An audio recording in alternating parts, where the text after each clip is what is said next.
So far, in our concern about developing the basic functionalities of web applications, we've overlooked the design implied.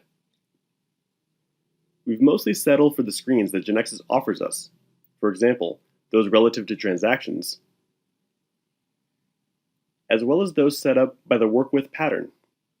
Here, we've added further attractions, and we replaced the images with others with higher quality, in order to define a more appealing front end for the customer-facing application, as we'll see further ahead.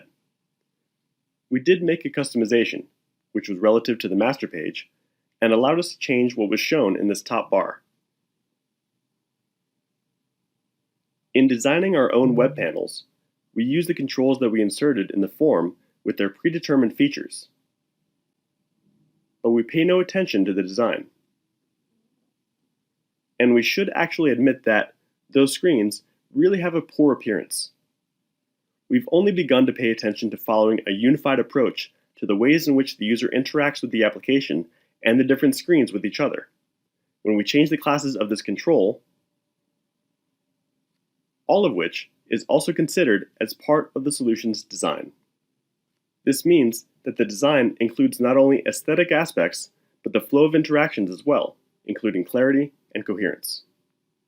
And all this applies to the various screen sizes and the different platforms. For example, such as Android phones and Apple tablets, among others. The application should look the same and stay uniform in any screen. That's why we not only talk about user interface, UI, but also, in a broader sense, about user experience, UX. Until now, we weren't much concerned with this because we considered the app from the code development viewpoint. We even dealt with the fact that most screens with which we work are more related to the app's back office, which usually doesn't imply UI or UX requirements as demanding as in the case of the customer-facing. In other words, the product that we want our customers to use in addition to our own staff. However, more and more back-office users are also expecting a high-quality user experience. Today, when we talk about a design system, we're referring to a group of principles that define what a good design is in our industry, such as, for example, one that's mostly clear above all other aspects, followed by efficiency, consistency, and appearance in the last place.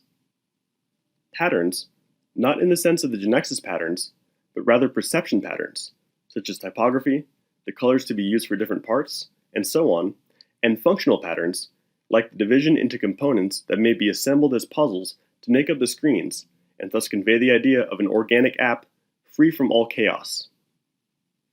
And practices, like the tools with which we develop and design, and how we do it, among other things. This set of principles, patterns, and practices are oriented at building a digital product that is coherent, uniform, and robust. Design systems are not universal. Even when they share consensuses, they are defined for each digital product or family of digital products. Just by simply observing the apps that we use on a daily basis, we'll identify some of their aspects that make it easy for us to intuitively interact with them, since their viewing and their type of interaction are the same, regardless of platforms and screen sizes. All of this together allows us to recognize them at a glance. We want to seduce users and make them love our app, so we have a growing need for defining design systems.